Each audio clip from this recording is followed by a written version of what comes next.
Fuimos viendo cómo Dios crea todo.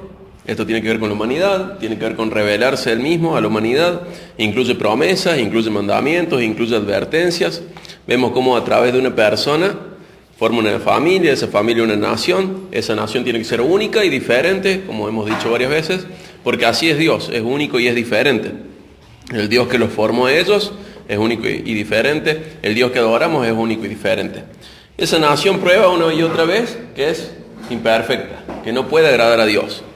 La humanidad prueba una y otra vez que la humanidad no puede llegar a la actitud moral que Dios quiere. Y al mismo tiempo, lo otro que se comprueba una y otra vez es que Dios ama a su pueblo y que Dios es fiel a lo que Él mismo dijo. Él es fiel a su palabra. Vemos que esta nación en algún momento elige un rey. Ese rey era Saúl. Saúl no hace lo bueno delante de Dios. Luego el trono queda para David, que es más parecido a lo que Dios quiere. La Biblia lo describe como una persona conforme al corazón de Dios. ¿Por qué? Porque amaba lo que Dios amaba y odiaba lo que Dios odiaba. Pero de todos modos, ese reinado, por más grande que era, es imperfecto y David muestra también su pecaminosidad. Después viene Salomón, y Salomón también, lleno de riquezas, pero tan lleno de riquezas y de poder como de pecado, y termina desagradando a Dios. Y el reino se divide, y aparece Roboam, hijo de Salomón, y Jeroboam, y queda dividido el reino. Por un lado 10 tribus, que se les dice Israel, y por otro lado el reino del norte, del sur, que se le llama Judá. 10 por un lado y 2 por el otro. Y aparecen estas personas especiales, ¿no? Los profetas. Gran parte de la Biblia escrita que tenemos tiene que ver con los profetas, ¿sí? Muchos libros son acerca de los profetas que hablaron de parte de Dios, que eran mensajeros de parte de Dios. Y hay gente de estos profetas que estaban antes de que Israel se divida, que estaban después de que se dividan, después de que los asirios tomaran la parte del reino del norte, después de que los de Judá fueran conquistados por los babilonios, mientras están deportados en Babilonia, hay profetas en todo momento acompañando al pueblo de Dios, siempre, siempre, siempre, siempre. Y al final, ya cuando regresan, aparecen varios profetas. 2 de ellos son Ageo y Zacarías. Ageo es el que mencionamos hace poquito, que es cuando ya el pueblo vuelve a Jerusalén para reconstruir las murallas y para reconstruir el templo. Vuelven a Jerusalén. Y Zacarías y Ageo tienen de particular de que los dos profetizan en el mismo lugar juntos, ¿sí? Los otros profetas no hacen eso. Están en diferentes lugares o en diferentes tiempos. Pero Ageo y Zacarías están muy relacionados, y así como Ageo trataba con Josué, ¿se acuerdan de Josué? Que era el sumo sacerdote de Israel, de Jerusalén. También trata con Zorobabel, que era el líder cívico, era el gobernador, de alguna manera lo podemos llamar el rey de Judá en ese momento. Entonces, así como Ageo trató con Zorobabel y Josué, Zacarías también va a tratar con ellos, y también va a haber una insistencia en la santidad, en reordenar las prioridades y en esperar al rey de reyes. Ageo es re cortito. El ministerio de Ageo dura menos de 4 meses, pero el de Zacarías es diferente y es un libro grande, no enorme, pero es un libro de 14 capítulos y es un libro bastante complejo. Si lo leemos es muy probable que no entendamos mucho. Muy, muy complejo, incluso para nosotros, que hemos visto la mitad o gran parte del cumplimiento de las profecías de Zacarías. En Zacarías vamos a tener 3 oficios que aparecen, ¿sí? Por un lado el profeta. ¿Quién va a ser? Zacarías. El rey y el gobernador, que va a ser Zorobabel, y el sumo sacerdote, que es Josué. Tenemos que saber que esos oficios, o sea, profeta, rey y sacerdote, los va a cumplir los 3 juntos Jesús. Nunca hubo uno que sea sacerdote, que sea profeta y que sea rey. Jesús es el que cumple los 3 oficios. Y este libro está relacionado con esa visión acerca de Jesús. Recordemos que esto es 520 años antes de que Jesús venga. Entonces ellos no sabían cómo era esto, pero en Zacarías ya se va prefigurando lo que iba a pasar. En Zacarías tenemos 4 divisiones. 1, el llamado del arrepentimiento. La segunda división son las visiones.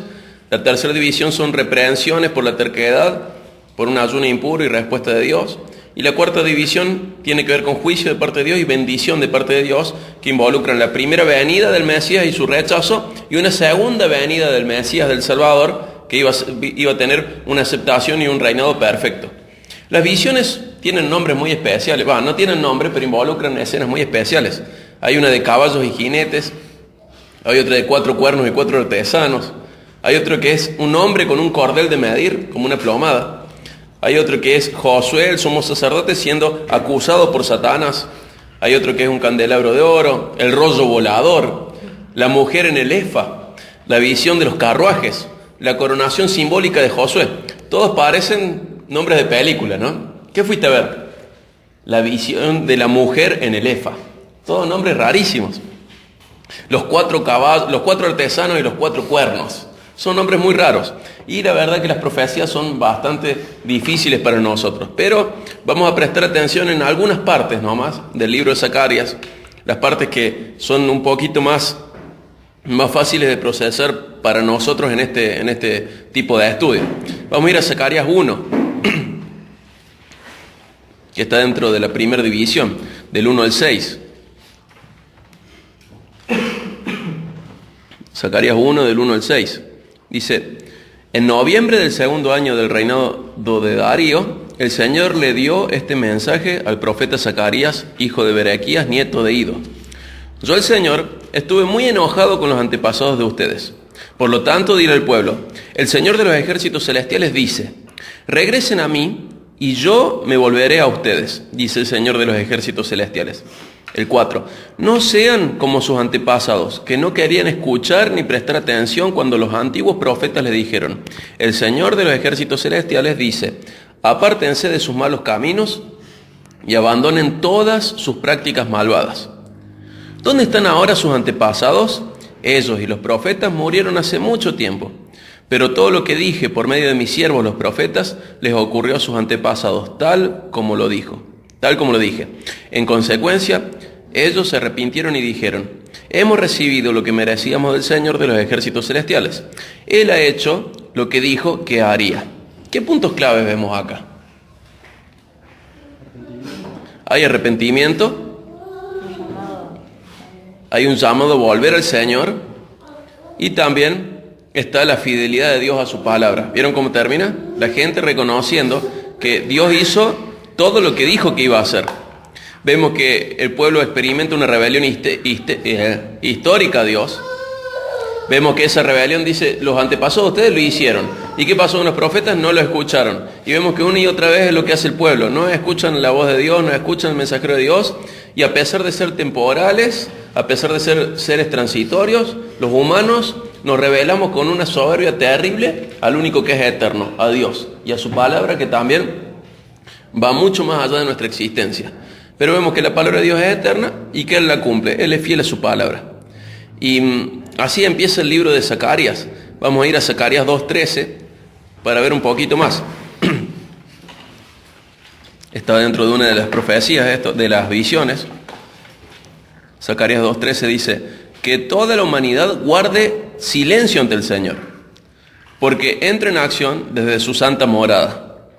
Y este versículo está relacionado con otro en un libro que está cerquita, en Sofonías 1.7, que dice, calla en la presencia del Señor, porque el día del Señor está cercano, porque el Señor ha preparado sacrificio y ha dispuesto a sus convidados.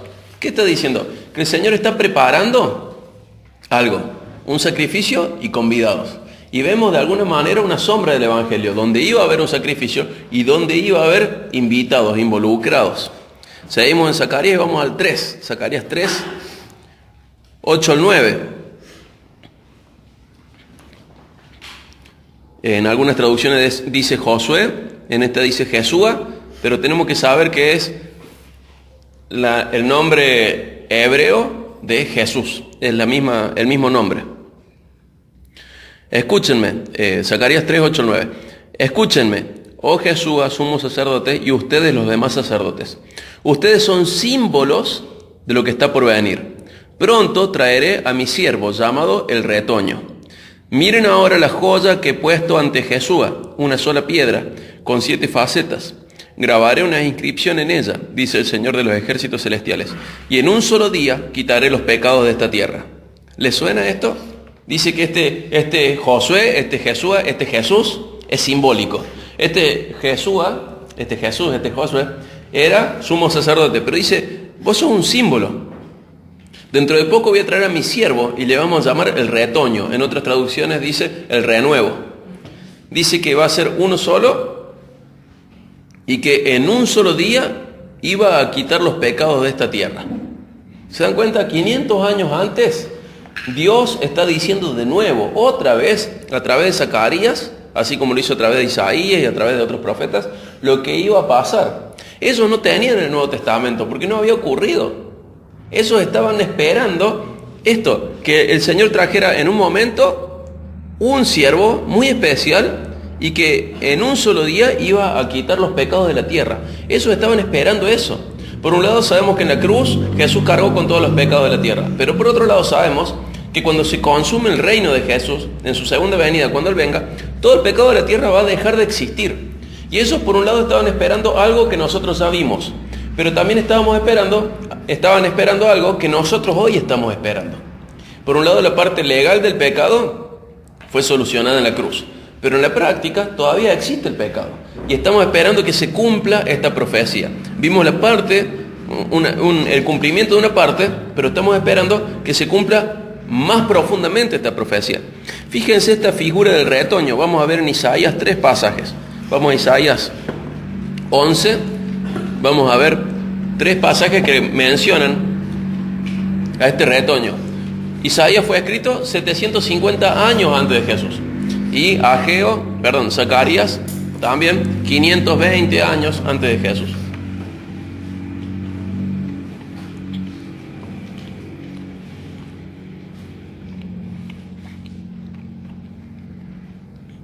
Isaías 11:1. Fíjense lo que dice el Señor. Del tocón de la familia de David saldrá un brote. Sí, un retoño nuevo que dará fruto de la raíz vieja. ¿Se dan cuenta de la profundidad de esto? Dice que de la familia de David. ¿Se acuerdan que Jacob había bendecido a Judá y le dijo, el cetro siempre va a estar en tu mano? O sea, el reinado siempre iba a estar en la casa de Judá. Pero Dios a David le dice que un descendiente suyo iba a reinar para siempre. Y sabemos que iba a construir el verdadero templo. Y ese retoño, habrán pensado que era David en algún momento. Luego habrán pensado que era Salomón, ese descendiente que iba a reinar para siempre. Y nosotros sabemos que es Jesús. Y ellos están esperando. 500 años antes de Jesús, están esperando a Jesús. Y dice de qué familia es. Es de la familia de David. Entonces vemos que Dios es fiel al pacto que hizo con David. Y sabemos que es fiel al pacto que hizo con Abraham, de bendecir a todas las naciones. Y es fiel a la promesa que le dio a Adán y Eva. ¿Se acuerdan? Un descendiente tuyo va a destruir el pecado para siempre. Entonces vemos como Dios es fiel a las promesas y a los pactos que Él va presentando. Y acá lo vemos, dice, de la familia de David va a salir un retoño, un brote. Y dice que va a dar fruto de la raíz vieja. Esa raíz va a ser histórica, pero ese fruto iba a ser nuevo. Entonces ellos sabían que iba a venir algo. Y Dios lo sigue reafirmando. 750 años antes, 500 años antes. Y bueno, después lo vamos a ver en Belén mismo, cuando Jesús nace como humano. Fíjense Isaías 42.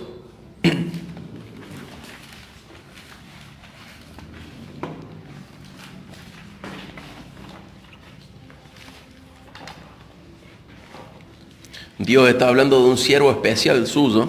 Isaías 42, 1 al 4. Miren a mi siervo, al que yo fortalezco. Él es mi elegido, quien me complace. ¿Le suena esto? Este es mi hijo amado, en quien tengo complacencia. Luego el Señor lo va a decir, Dios lo va a decir de Jesús 2 veces. Cuando Jesús se bautiza y cuando Jesús está transfigurado, dice, este es mi hijo, el que me complace. Isaías 42, 1. Miren a mi siervo, al que yo fortalezco. Él es mi elegido, quien me complace. He puesto mi espíritu sobre él. Él hará justicia a las naciones. No gritará ni levantará su voz en público. No aplastará la caña más débil, ni apagará una vela que titila. Les hará justicia a todos los agraviados. No vacilará ni se desalentará hasta que prevalezca la justicia en toda la tierra. Aún las tierras lejanas más allá del mar esperan sus instrucciones. Y otra traducción dice que su nombre será la esperanza de todo el mundo. ¿Se dan cuenta? Son profecías muy puntuales con respecto a Jesús. Está diciendo que iba a haber un siervo, que, iba a estar al servicio de Dios, que iba a ser fortalecido por Dios, que iba a ser alguien complaciente a Dios, que le iba a agradar a Dios, que el Espíritu de Dios iba a estar sobre este siervo, que él iba a hacer justicia a las naciones. Y sabemos cómo es nuestra justicia hoy. Nuestra justicia es la de Jesús.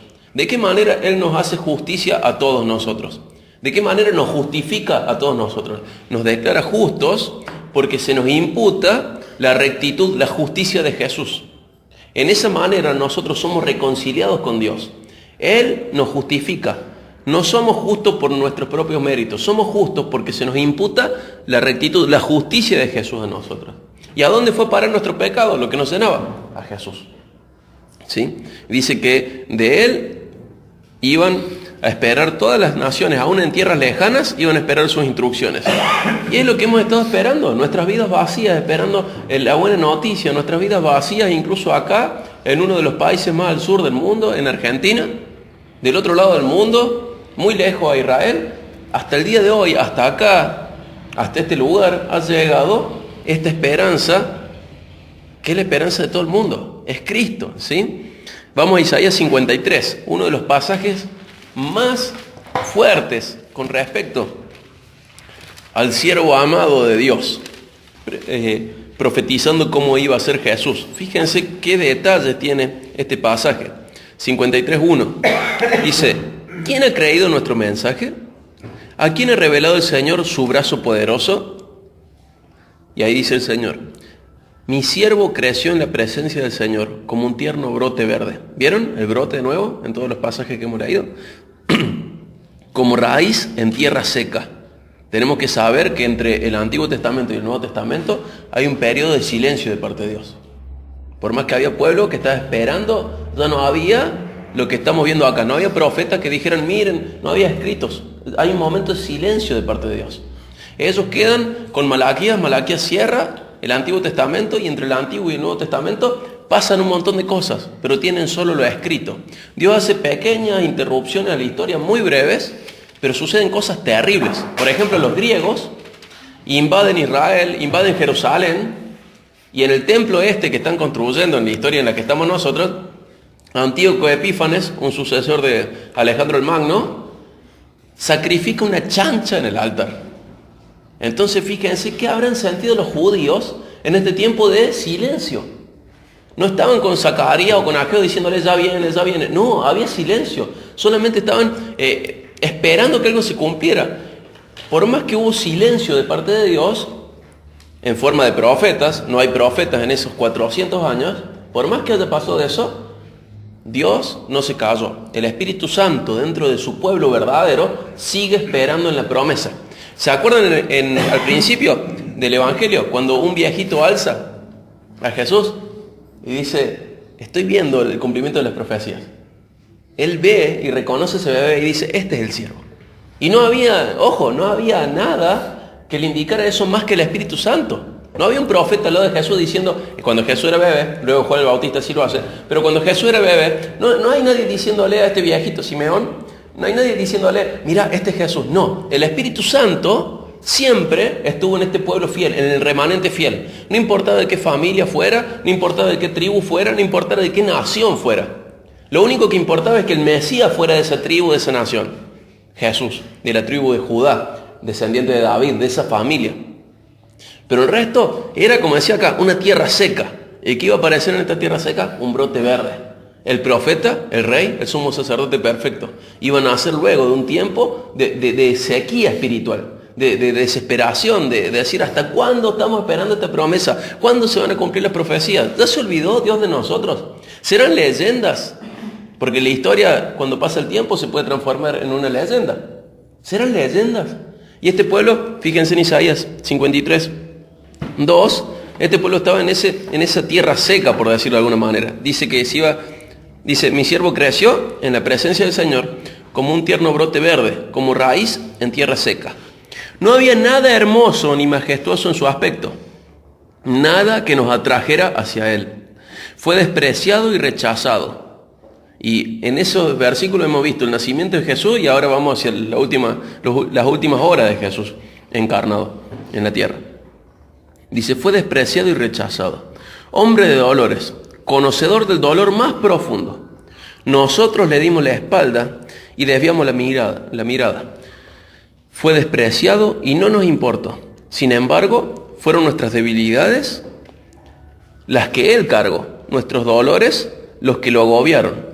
Sin embargo, y pensamos que sus dificultades eran un castigo de Dios, un castigo por sus propios pecados. Pero Él fue traspasado por nuestras rebeliones y aplastado por nuestros pecados. Fue golpeado para que nosotros estuviéramos en paz. Fue azotado para que pudiéramos ser sanados. Todos nosotros nos extraviamos como ovejas. Hemos dejado los caminos de Dios para seguir a los nuestros. Sin embargo, el Señor puso sobre Él los pecados de todos nosotros.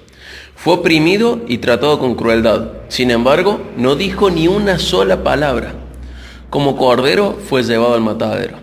Como oveja en silencio ante sus trasquiladores. No abrió su boca. Al ser condenado injustamente, se lo llevaron. A nadie le importó que muriera sin descendientes, ni que le quitaran la vida a mitad de camino. Pero lo hirieron de muerte por la rebelión de mi pueblo. 9. Él no había hecho nada malo y jamás había engañado a nadie, pero fue enterrado como un criminal, fue puesto en la tumba de un hombre rico. ¿Se dan cuenta? 750 años antes, como está diciendo Isaías, y cómo debe haber estado una persona que sí conocía la Biblia. Por ejemplo, Nicodemo, recordando Isaías 53. Es decir, ¿y a qué tumba va a ir? Y a la de un hombre rico. Y aparece José de Arimatea, el hombre rico que le presta la tumba a Jesús. Fíjense todos los detalles 750 años antes. Jesús mismo en el templo en un momento va a leer Isaías. Fíjense que está todo profetizado. Y habla de cómo Él iba a sufrir. ¿Y cuál era el motivo de su sufrimiento? Nuestras culpas, nuestras transgresiones, nuestros pecados, nuestras enfermedades, nuestros dolores, nuestras debilidades. Y dice que Él no se quejó. Y que a nadie le importó que fuera joven, que no tuviera descendencia. A nadie le importó. Lo vieron como algo feo, sin hermosura, sin grandeza. Lo despreciaron. Y fíjense el 9. Bueno, el final del 8 dice ¿por qué? Pero lo hirieron de muerte, ¿por qué? Por la rebelión de mi pueblo. Dios está diciendo que ese siervo amado iba a ser herido de muerte. Y está diciendo ¿por qué? Por la rebelión. ¿Pero de quién? De su propio pueblo. ¿Se dan cuenta? El sufrimiento de Jesús era por la rebelión del pueblo de Dios. ¿Sí? Es por su pueblo. Por nuestros pecados. Nosotros somos el pueblo de Dios. 9, dice Isaías 53, 9. Él no había hecho nada malo y jamás había engañado a nadie, pero fue enterrado como un criminal. Fue puesto en la tumba de un hombre rico. Formaba parte del buen plan del Señor aplastarlo y causarle dolor. Sin embargo, cuando su vida sea entregada, ¿se dan cuenta que estaba hablando en pasado y ahora habla en futuro? Cuando su vida sea entregada en ofrenda por el pecado, tendrá muchos descendientes. Disfrutará de una larga vida y en sus manos el buen plan del Señor prosperará. Cuando vea todo lo que se logró mediante su angustia, quedará satisfecho. Y a causa de lo que sufrió, mi siervo justo hará posible que muchos sean contados entre los justos, porque él cargará con todos los pecados de ellos. Yo le rendiré los honores de un soldado victorioso, porque se expuso a la muerte. Fue contado entre los rebeldes. ¿Al lado de quién estaba crucificado Jesús? Al lado de 2 ladrones. Cargó con los pecados de muchos e intercedió por los transgresores. ¿Se dan cuenta? Que está presente la figura del Mesías en Isaías, está presente la figura del Mesías en Zacarías, y se dice cómo va a ser ese siervo, que es un retoño, que es de la casa de Isaías, la casa de David, que es descendiente de Judá, que está diciendo incluso cómo iba a sufrir, cómo se le iba a ver, cómo iba a pasarlo, le iba a pasar mal porque iba a ser despreciado, iba a ser desechado, cómo iba a ser enterrado, cómo iba a ser contado entre quiénes, entre los rebeldes, dice. ¿Cuántos detalles? Siglos antes de que Jesús vuelva. Y está explicando, Isaías está explicando el Evangelio mismo. Dice, ¿cómo van a ser justos los otros? Porque Él va a cargar con su falta de justicia. O sea, Jesús va a cargar con la falta de justicia de los suyos. Entonces los otros van a ser considerados justos porque Jesús toma para sí, carga en sí mismo la injusticia de todo su pueblo. La injusticia de nosotros, de la iglesia. Esta iglesia o el pueblo de Dios ha estado desde siempre, desde Adán hasta acá, ¿sí? No es Israel genético, no es Israel como raza o como grupo genético, biológico, no. El pueblo de Dios, sea como sea llamado, sea Israel o sea iglesia, siempre ha sido uno y siempre ha sido salvado por gracia. ¿Y cómo les aplicaba esa gracia? Descansando en las promesas de Dios, en la promesa que cada uno tenía. En un momento, Noé, ¿qué promesa tenía? De que se iba a levantar un descendiente de Adán y Eva, que iba a destruir para siempre a la muerte, las consecuencias del pecado, y a la serpiente, al diablo. Entonces ellos descansaban en la promesa que tenían hasta el momento. ¿Abraham en qué descansaba? ¿En llegar a la tierra prometida? No, sabía que había algo superior y que su pueblo iba a ser mucho más grande que sus descendientes físicos. Su pueblo iba a ser un pueblo conformado por todas las naciones de la tierra. Cada uno de ellos descansaba en una promesa y nosotros en cierta manera realmente descansamos en otra promesa, en que vamos a ir al cielo, en que la justicia de Cristo se nos imputó y que nuestro pecado se cargó en Cristo. Descansamos en esa promesa. Si no descansamos en esa promesa es porque no somos salvos. Pero una vez que somos salvos y que Dios llega a nuestra vida, descansamos en esa promesa. Pero fíjense que nunca el pueblo de Dios queda ciego. O hay profetas o hay libros de profetas. O hay palabra de Dios, que aparece Dios de algún lado y le habla como a Adán y Eva, o hay libros o hay personas, pero siempre el pueblo de Dios tiene cómo responder a Dios, tiene cómo escucharle, mejor dicho, cómo escucharle a Dios. Acá vimos en Isaías, 750 años antes de Jesús, diciendo con tantos detalles cómo iba a ser la salvación del pueblo de Dios, cómo iba a ser este siervo sufriente, este siervo hermoso a los ojos de Dios, pero a los ojos del hombre, tan poco hermoso o tan poco agradable que iba a ser rechazado. No se le daba importancia, no se lo tenía como algo importante. Tantos detalles. Y esto pasa 750 años antes de Jesús. Y 250 años después de este libro que acabamos de leer, de Isaías, 250 años después, Zacarías vuelve a confirmar y dice, va a salir un descendiente de David, un descendiente de la familia de Isaí, de David, un descendiente de Judá, que es el retoño, ese renuevo, ese brote fresco, ese brote nuevo, ya se va a levantar. ¿Y quién era el símbolo de este retoño? Recuerden, Jesús, el sumo sacerdote de la época de Zacarías. Jesús, Josué, Jesús, es el mismo nombre. Dice, vos sos un símbolo, y hasta se llamaba igual. Dice, vos sos un símbolo, sos sumo sacerdote y sos símbolo del siervo de Dios que va a venir, que en un día iba a quitar los pecados de toda la tierra. Fíjense qué impresionante. Fíjense en Mateo 12.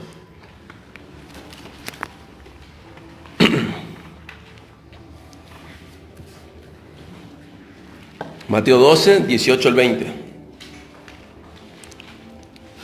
El Señor desde el cielo dice esto. Miren a mi siervo, al que he elegido. Él es mi amado, quien me complace. Pondré mi espíritu sobre él y proclamará justicia a las naciones. No peleará, ni gritará, ni levantará su voz en público. No aplastará la caña más débil, ni apagará una vela que titila. Al final hará que la justicia salga victoriosa. Perdón, esto no lo dice Dios desde la nube, esto lo dice Jesús leyendo. ¿Cierto? Jesús lo dice leyendo, perdón, me equivoqué ahí. Pero fíjense que Jesús está mostrando de cómo era el siervo ese, y él iba a cumplir con esta profecía. ¿Sí? El cumplimiento de esta profecía es Jesús mismo, 500 años después de Zacarías y 750 años después de Isaías. Y vamos a Zacarías 5. Y vamos a leer muy rápido Zacarías 5 y vamos a anotar 2 o 3 cosas nomás, para ver que este libro tiene mucha profundidad, hay que dedicarle muchísimo tiempo, es un libro muy complejo, es quizá el segundo libro más difícil de la Biblia. Quizá Apocalipsis es el más difícil y este el segundo. Es muy complejo. Si después lo leen, fíjense. Aparece el rollo que vuela, Zacarías 5. Dice, levanté otra vez la mirada y vi un rollo volando en el aire. ¿Qué ves?, preguntó el ángel. Veo un rollo que vuela, contestó Zacarías. Parece tener 10 metros de largo y 5 metros de ancho. Entonces él me dijo, el ángel le dijo a Zacarías, este rollo contiene la maldición que cubrirá toda la tierra. Un lado del rollo dice que los que roban serán desterrados. El otro lado dice que los que juran en falso serán desterrados. El Señor de los ejércitos celestiales dice, envío esta maldición a la casa de cada ladrón y a la casa de todos los que juran en falso usando mi nombre. Mi maldición quedará en esa casa y la destruirá por completo, hasta las maderas y las piedras. Fíjense qué decía el rollo que tenía un lado, que el que roba iba a ser desterrado. Y el que jura en falso también, que iba a ser destruido, ¿sí? O sea, dice, el que jura en falso va a ser destruido, va a ser maldito. Y el que roba también. Está mostrando de que la palabra de Dios siempre se cumple. Fíjense que en la ley decía, el que hace esto tiene que ser destruido. El que hace esto está mal, lo tiene que castigar el mismo pueblo, una y otra vez. El Señor está recordando que su palabra siempre está vigente, que nunca deja de estar. Por más promesas que vengan, la palabra de Dios permanece. No anulan las promesas de Dios, no anulan el resto de las palabras de Dios.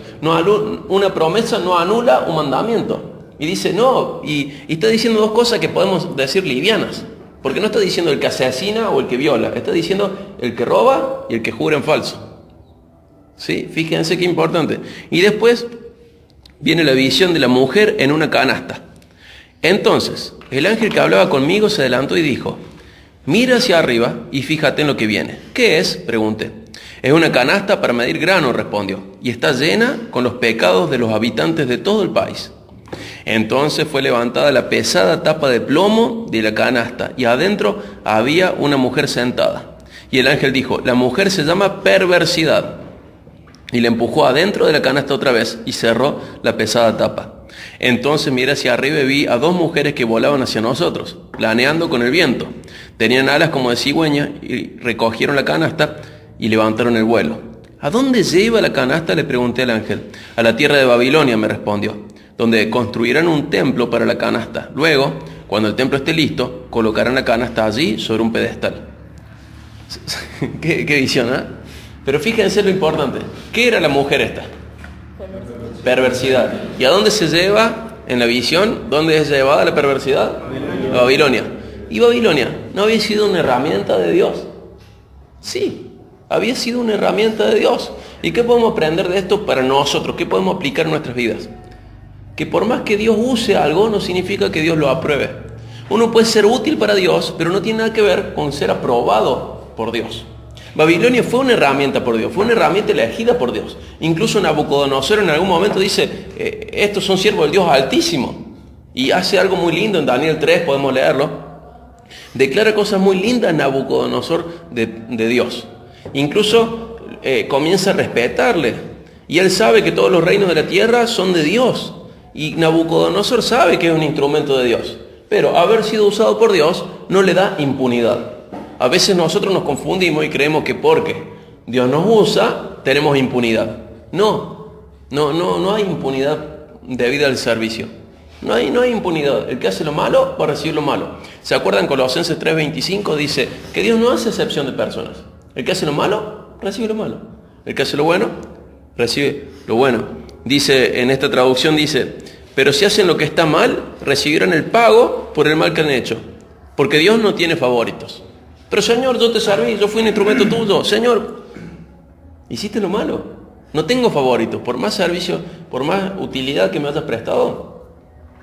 Una cosa es la aprobación de Dios y otra cosa es el servicio a Dios. Dios puede usar todo, pero no aprueba todo, son cosas diferentes. Y acá lo vemos en Babilonia. Vamos a Zacarías 6, vamos a leer del 9 al 15.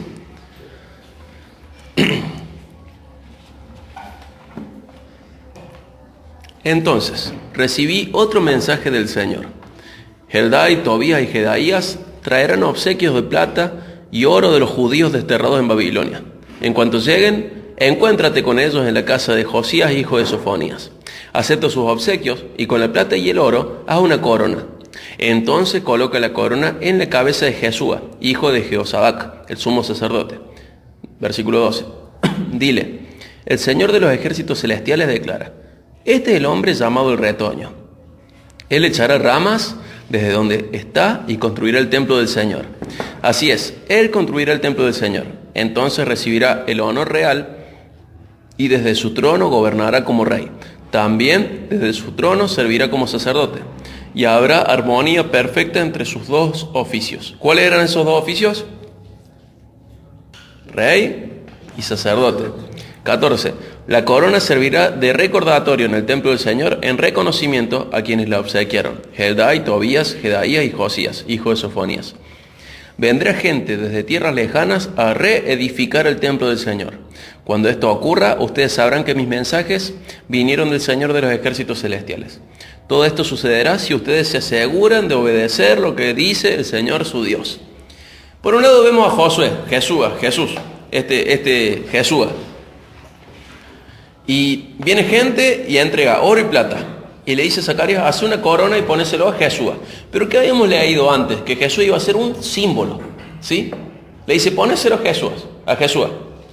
Ponele esa corona en su cabeza. Pero ya sabemos desde antes que Jesús es un símbolo. ¿Y qué se le da? Además de tener el rol de sumo sacerdote, de ministrar al pueblo de Dios en la misma presencia de Dios, eso hacía el sumo sacerdote, y pedir perdón por los pecados del pueblo. Además de tener este oficio de sumo sacerdote, se le da una corona y se lo hace rey. Y dice que desde su trono iba a servir como sacerdote. ¿Quién está haciendo eso hoy en el cielo? Jesús. Es sacerdote y es rey. Es profeta porque habla de Dios, y no hay ningún profeta mejor que ese. Es rey y es Dios. Es sumo sacerdote. Como Dios, Jesús es las tres cosas: sumo sacerdote, profeta y rey, de la manera perfecta. Y fíjense que dice que ese hombre, recuerden que Jesús era un símbolo, ese hombre iba a ser llamado el retoño. ¿Quién era el retoño? El de Isaías 53.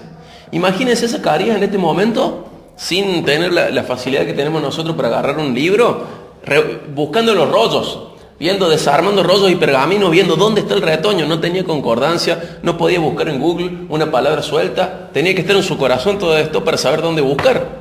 Imagínense cuando Zacarías recibe esta palabra de parte de Dios, cómo debe haberse vuelto muy activo en buscar qué más tenemos acerca del retoño.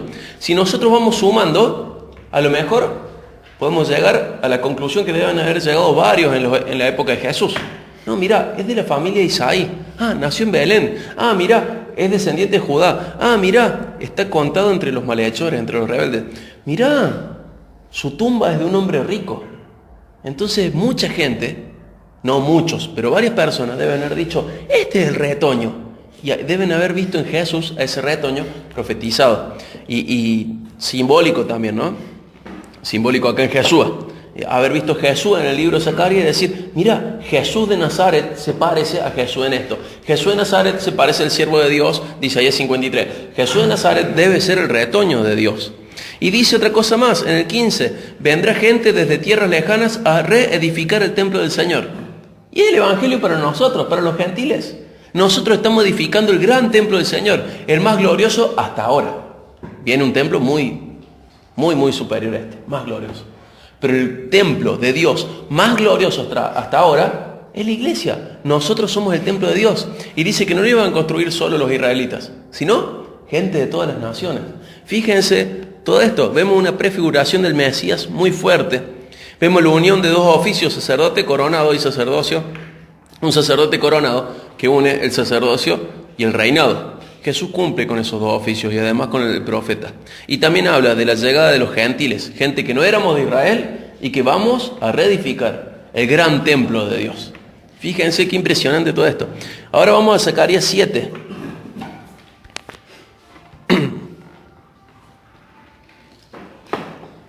Isaías 7, 5 al 6. Diles a tu pueblo y a tus sacerdotes, durante estos 70 años de destierro, cuando ayunaban y se vestían de luto en el verano y a comienzos del otoño, ¿hacían los ayunos realmente para mí? Incluso ahora, cuando comen y beben en sus festivales santos, ¿no lo hacen para complacerse a sí mismos?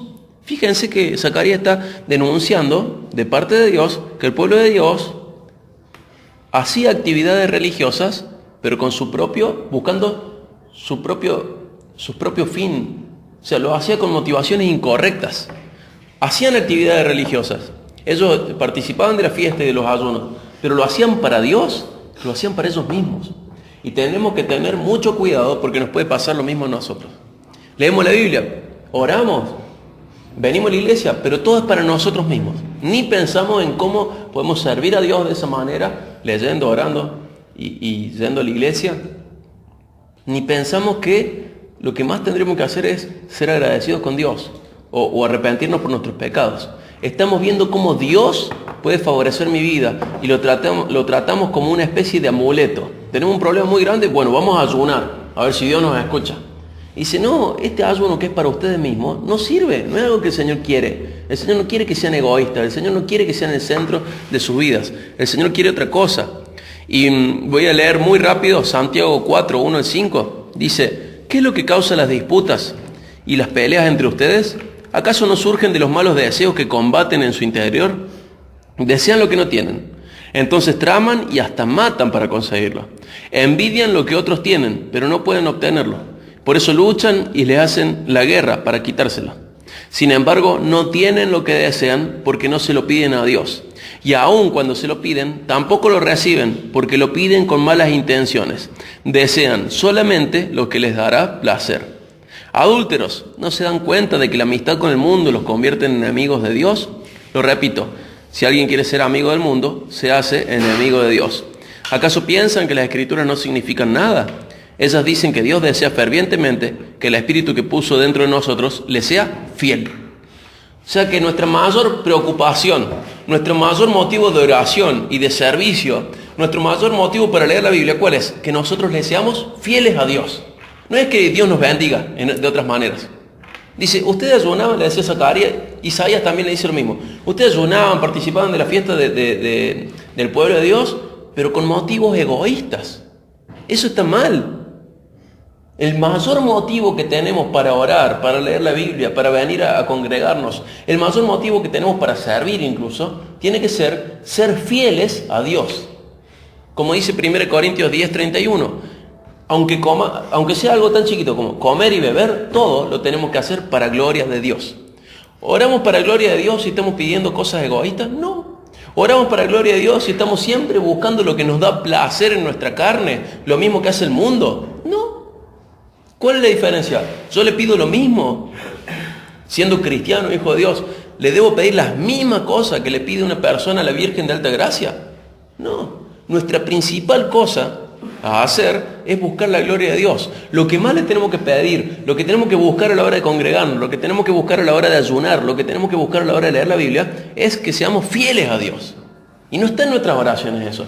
No está en nuestros ayunos, no está en nuestros esfuerzos buscar la fidelidad a Dios. Pero fíjense cómo terminaba Santiago 4. Ya vamos a volver a Zacarías, pero Santiago 4:5 dice, ¿acaso piensan que las Escrituras no significan nada? Y Santiago le está hablando a una iglesia. Ellas dicen que Dios desea fervientemente que el Espíritu que puso dentro de nosotros le sea fiel. ¿Por qué vamos a orar? Porque queremos que Dios nos ayude a serle fiel. ¿Por qué vamos a leer la Biblia? Para aprender cómo serle fiel. ¿Por qué vamos a servir? Para serle fiel. ¿Por qué vamos a ayunar, orar, leer la Biblia, servir, congregarnos? Para serle fiel a Dios. ¿Y cómo le vamos a ser fiel? Haciendo todo, incluso lo más básico, para gloria de Dios. Y es re fuerte esto. Dice, ¿por qué ayunan? ¿Por qué van a la iglesia? ¿Por qué hacen? Para sus propias cosas. Dios denuncia a través de Zacarías, a través de Isaías en otro momento, algo que hoy podríamos denunciar entre nosotros. ¿Por qué venir a la iglesia? Por tus propias cosas, para vos, para que Dios te bendiga a vos. O venís a la iglesia para aprender a serle fiel. ¿Por qué orás? Para que Dios te ayude a serle fiel. O orás para pedirle lo que no tenés. Dice, ustedes buscan solamente lo que les da placer. Y fíjense qué fuerte esto. Porque ahí Santiago termina diciendo, son adúlteros. Le están siendo infieles a Dios y tienen que serle fieles a Dios. Todo lo que hacen tienen que hacerlo buscando ser fieles a Dios. Incluso leer, incluso orar, incluso ayunar, incluso congregarse, incluso servir a Dios. Todo para serle fiel. No con un motivo egoísta, sino para darle gloria a Dios. Y vamos a Zacarías 7. Es pesado Zacarías, Entre las visiones y los mensajes que tiene, es un libro muy complejo que casi nunca se predica. Es más, no recuerdo nunca haber escuchado, una sola prédica conozco de Zacarías. Es muy difícil este libro y muy pesado también. Zacarías 7, 11 al 13. Dice, sus antepasados se negaron a escuchar este mensaje. Volvieron la espalda tercamente y se taparon los oídos para no oír. Endurecieron su corazón como la piedra. ¿Y saben qué dice en el lenguaje original? Dice, endurecieron su corazón como diamante. No hay ningún material más duro que el diamante. Y dice, ustedes endurecieron su corazón como un diamante para no oír las instrucciones ni los mensajes que el Señor de los ejércitos celestiales les había enviado por su espíritu por medio de los antiguos profetas. Y por ese motivo, por eso, el Señor de los ejércitos celestiales se enojó tanto con ellos. Así como ellos se negaron a escuchar cuando los llamé, Tampoco yo los escuché cuando clamaron a mí, dice el Señor de los ejércitos celestiales. ¿Qué vemos acá? Un pueblo que se endurece, que no quiere escuchar a Dios, pero que después clama a Dios. ¿Se dan cuenta? No quieren escuchar a Dios, ponen su corazón duro, no quieren escuchar las palabras de Dios, no quieren leer la Biblia, no quieren saber nada con Dios, pero después quieren que Dios los escuche. Ellos no quieren escuchar a Dios, pero quieren que Dios los escuche. En Proverbios 28:9 dice, el que aparta su oído para no oír a la ley, hace que su oración sea abominable, asquerosa. En esta traducción dice, Dios detesta la oración del que no hace caso a la ley. A Dios le da asco la oración de la persona que no quiere escucharle, pero que quiere ser escuchado. Tenemos que ubicarnos frente a Dios. Muchas veces tenemos una relación desubicada con Dios. Es una relación egoísta. Y tenemos que ubicarnos. Si queremos que nos escuche, le tenemos que escuchar más todavía. Lo denuncia el proverbista en Proverbios 28:9, lo denuncia acá Zacarías y dice, ustedes están mal, quieren que Dios los escuche, pero cuando Él les habló, ustedes pusieron su corazón como un diamante. No los va a escuchar, dice el Señor. Si ustedes no le escuchan, Él no los escucha a ustedes. Muy fuerte, fortísimo, para nosotros también. Para ver y tener en cuenta que muchas veces estamos orando informalmente, pedimos cosas, Señor, pero llevamos mucho más tiempo pidiendo cosas para nosotros que escuchándole a Él. Y vemos como mucho más digno de ser preciada nuestra oración, digna de ser tenida en cuenta nuestra oración, que la Biblia. Decimos, la Biblia, nada, pues fijo. Y nuestra oración, sí, Señor, escúchame, por favor. Qué parecidos que somos a Israel, ¿no? Dice Zacarías 8:23. Vamos al 8:23.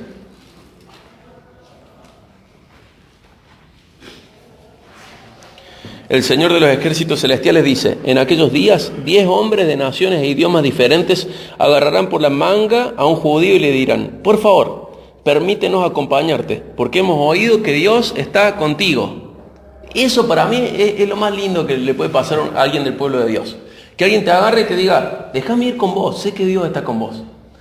Eso es posible para nosotros a través de Cristo. Que la gente nos vea a andar, nos escuche hablar, nos vea conducirnos por la vida y diga, quiero ir con vos, me doy cuenta que Dios está con vos. Que la gente vea esto. En Cristo podemos vivir algo parecido. Y luego, también ahí en Zacarías 8 menciona, o al principio del 9, el profeta le dice que Dios le va a dar gozo, que le va a dar alegría, dice que en las calles se va a escuchar la risa de los jóvenes. Recuerden que había quedado devastada Jerusalén. Entonces el Señor está mostrándole que algo iba a ser reconstruido en Jerusalén, pero le da instrucciones a seguir la verdad y la paz. Y entramos, voy a leer parte suelta de Zacarías 9, del 9 al 17, para que vean cómo también se profetiza la llegada de Jesús. ¿Dónde nació Jesús? En Belén. ¿Y dónde fue juzgado y preparado para la crucifixión? En Jerusalén. Fíjense el 9:9. Alégrate, oh pueblo de Sión, grita de triunfo, oh pueblo de Jerusalén. Mira tu rey, viene hacia ti. Él es justo y victorioso, pero es humilde, montado en un burro, montado en la cría de una burra. ¿Cómo entró Jesús a Jerusalén? En un burro. Fíjense, más de 500 años antes está diciendo esto. Voy a leer el 11.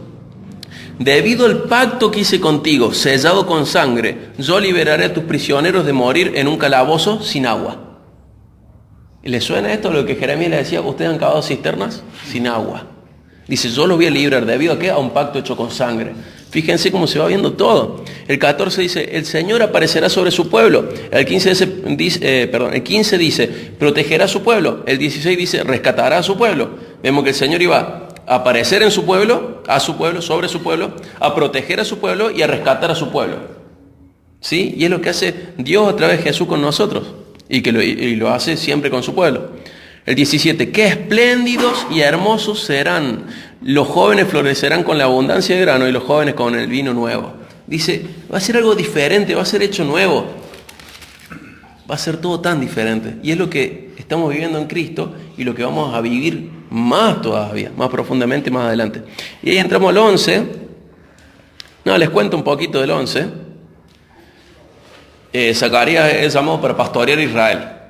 Y Zacarías se cansa. Entonces Zacarías le dice al pueblo de Israel, dame lo que me pertenece. Y el pueblo de Israel, este pueblo que está en Jerusalén, hace una evaluación de Zacarías y le dice, bueno, toma. ¿Y saben cuánto le dan? 30 monedas de plata.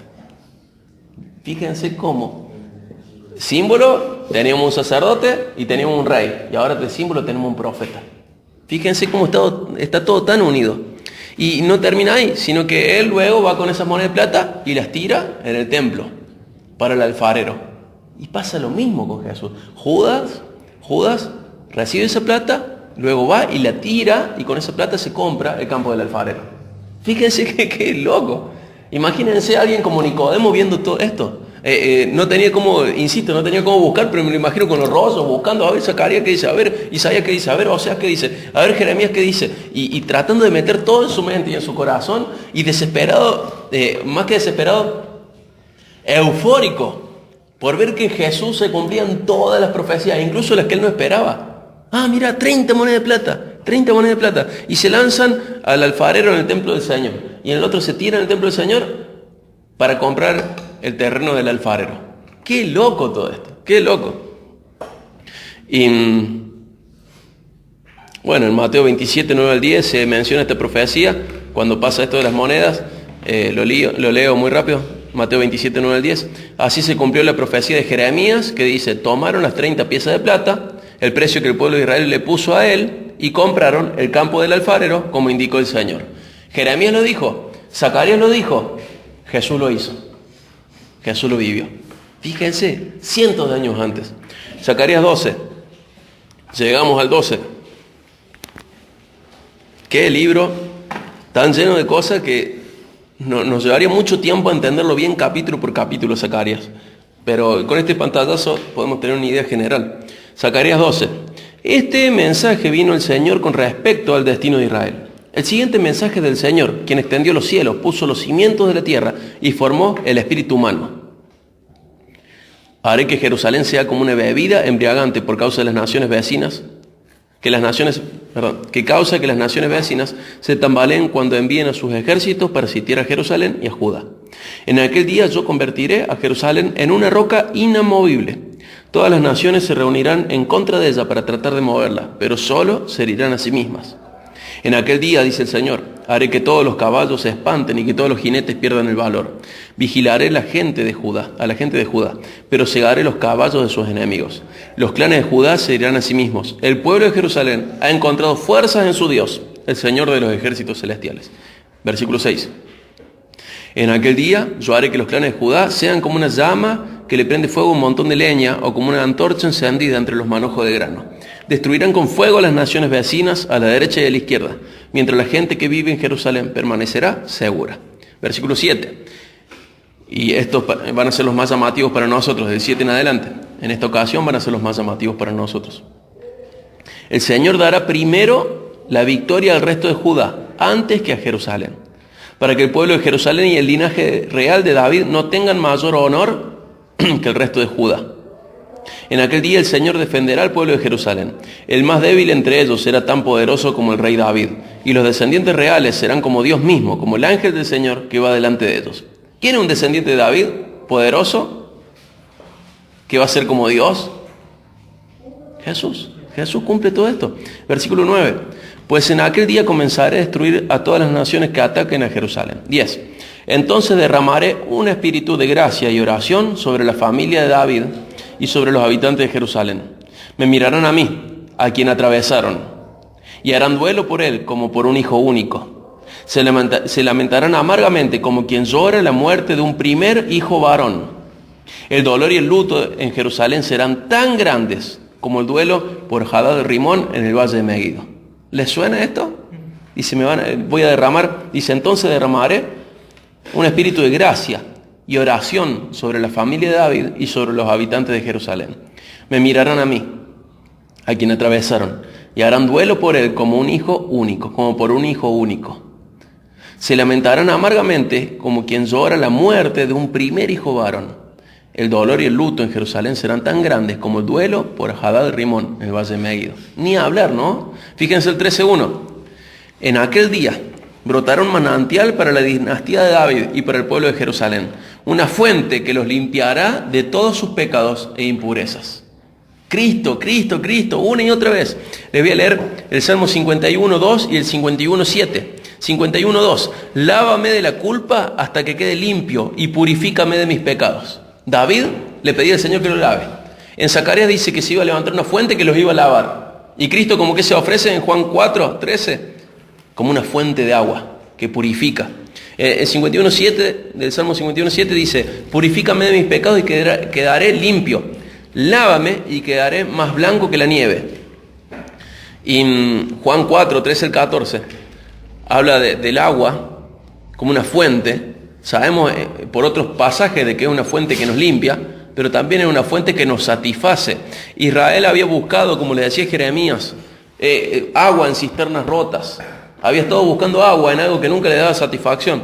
Pero Juan 4, 13 y 14 dice, Jesús contestó, cualquiera que beba de esta agua pronto volverá a tener sed, señalando el pozo, ¿no? Pero todos los que beban del agua que yo doy no tendrán sed jamás. Esta agua se convierte en un manantial que brota con frescura dentro de ellos y les da vida eterna. Y es la transformación que el Señor hace en nuestras vidas. Es la transformación que el Señor va produciendo en nuestras vidas a través de la relación con Jesús. Es la transformación que el Señor hace a través del Espíritu Santo. Por eso nuestras vidas van cambiando, nuestro carácter va cambiando, nuestras prioridades van cambiando, nuestros deseos van cambiando, todo lo nuestro va cambiando, porque el Señor nos va limpiando, nos va satisfaciendo y nos va limpiando, las dos cosas, todo el tiempo, y nos da vida y nos hace brotar frescura dentro nuestra. Si un hombre sin Dios, ¿se dieron cuenta que las personas sin Dios cada vez son más amargos, más amargados? Mira el viejo amargo, cada vez más amargados, pero con Dios es diferente. Cada vez más años, y en más años podemos ver más veces la mano del Señor cuidándonos, las manos del Señor dándonos fortaleza en las pruebas, la mano del Señor dándonos victoria frente a las tentaciones. Y pasan los años y nos vamos renovando, aunque sea por dentro, aunque este cuerpo vaya a morir, como dice Pablo, pero nos vamos renovando. Y un día sabemos que vamos a vivir para siempre, en un cuerpo perfecto, frente a Dios siempre, y vamos a tener la plenitud de todo esto. Pero ya vamos viendo partes de lo que iba a venir. Fíjense en Zacarías 14:9.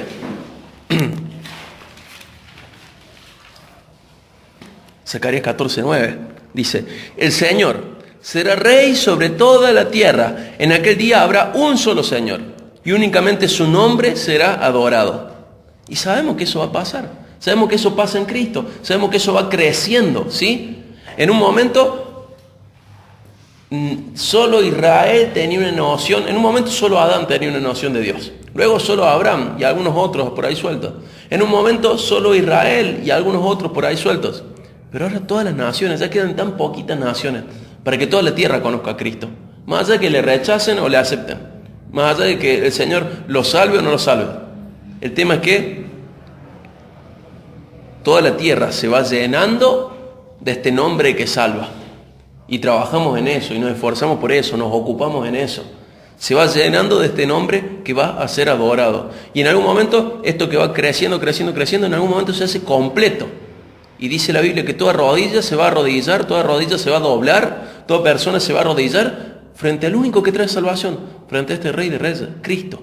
No importa si son salvos o no son salvos. No importa si van al cielo o si van al infierno. Todo el mundo se va a arrodillar frente a Cristo y todo el mundo va a reconocer que Él es el Señor de señores y Rey de reyes absoluto. Y estamos viendo el principio de esto.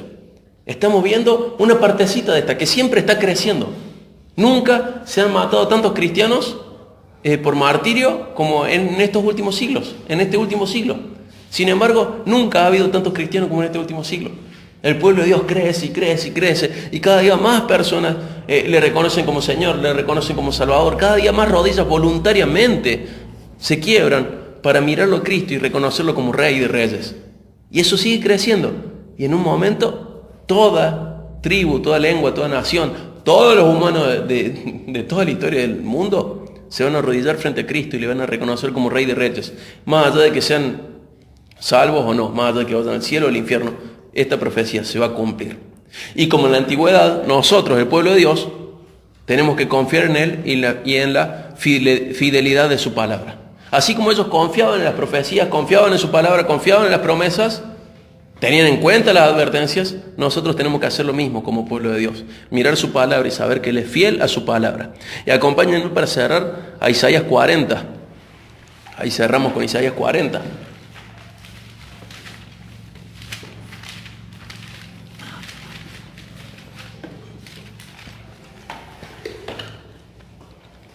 ...46... del 6 al 11 voy a leer. Una voz dijo, grita. Y yo pregunté, ¿qué debo gritar? Grita que los seres humanos son como la hierba. Su belleza se desvanece tan rápido como las flores en un campo. La hierba se seca. Las flores se marchitan bajo el aliento del Señor. Y así sucede también con los seres humanos. ¿Qué cosa? Nos secamos, nos marchitamos, envejecemos y morimos. Dice el 8. La hierba se seca y las flores se marchitan. Pero la palabra de nuestro Dios permanece para siempre. Oh Sión, mensajera de buenas noticias, grita desde la cima de los montes, grita lo más fuerte, oh Jerusalén, grita y no tengas miedo, dile a las ciudades de Judá, aquí viene su Dios. Sí, el Señor soberano viene con poder y reinará con brazo poderoso. Miren, Él trae consigo su recompensa, alimentará su rebaño como un pastor, llevará en sus brazos los corderos y los mantendrá cerca de su corazón. Guiará con delicadeza a las ovejas con crías. Nosotros esperamos lo mismo que Israel esperó en un momento, que algunos de Israel esperaron en un momento. Nosotros esperamos lo mismo y sabemos que por más que nosotros nos vamos envejeciendo, nos vamos marchitando, nos vamos secando y vamos muriendo, y que somos totalmente transitorios, efímeros, somos temporarios, la palabra de Dios permanece. Y Dios, que prometió en su palabra, en esta palabra que permanece, que Él va a alimentar a su rebaño como un pastor. Llevará en sus brazos los corderos y los mantendrá cerca de su corazón. Guiará con delicadeza a las ovejas con crías.